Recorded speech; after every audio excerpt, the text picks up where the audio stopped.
The fear of the Lord makes you run toward him, not away from him, and causes you to live in a way you would not live apart from him.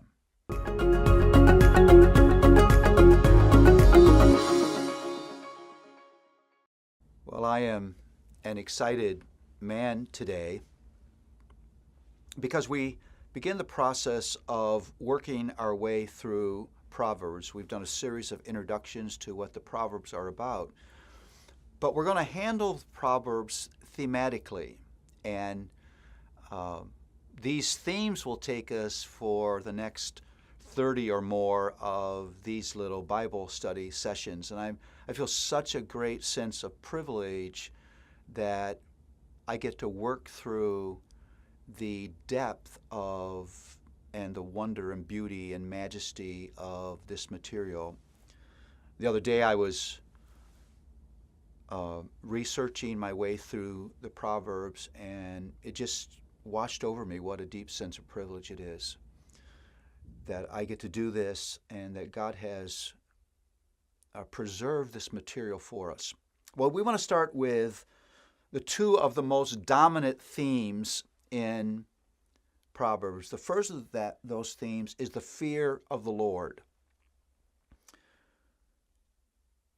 I think that phrase is one of those greatly misunderstood phrases, because often when we think of fear, we think of the kind of terror that makes you run away or fight, that heart-pounding, what in the world is happening, how can I get myself out of this thing? And that's not at all what the fear of the Lord is. The fear of the Lord is such a reverential awe of God that grips your heart, that you're willing to listen to his wisdom, you're willing to submit to his commands, you're willing to surrender your will to his will, and you're willing to rest in the awesome promises of his grace.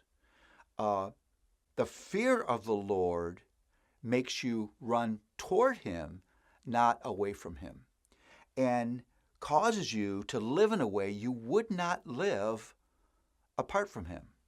It's the fear of the Lord that caused David to walk into that valley of Elah and to challenge that great warrior Goliath.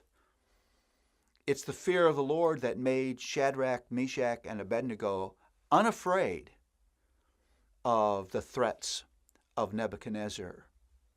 And it's the fear of the Lord that's propelled all of his saints to live as soldiers of light in a darkened world.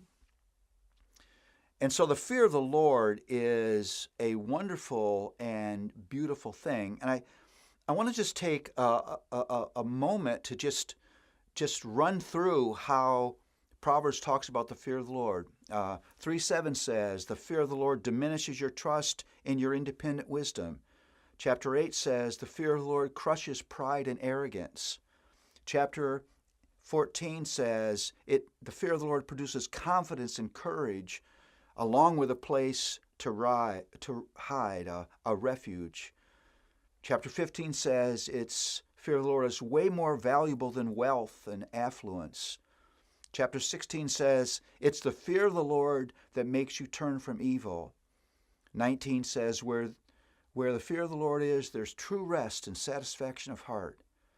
Chapter 22 says the fear of the Lord brings life and blessing of the Lord. Hear that. It's the fear of the Lord that brings life.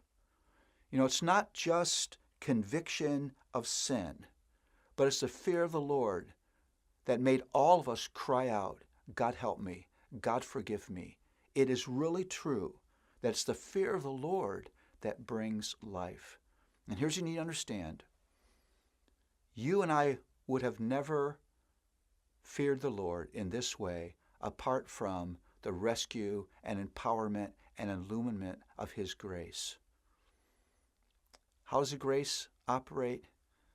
It produces a greater fear of God than fear of anything else in our lives that draws us to him. in love and worship and surrender and confession and rest and hope and courage. My prayer is that the fear of the Lord would be the dominant thing in our hearts, driving us to Him and causing us to live in a way that brings glory to Him.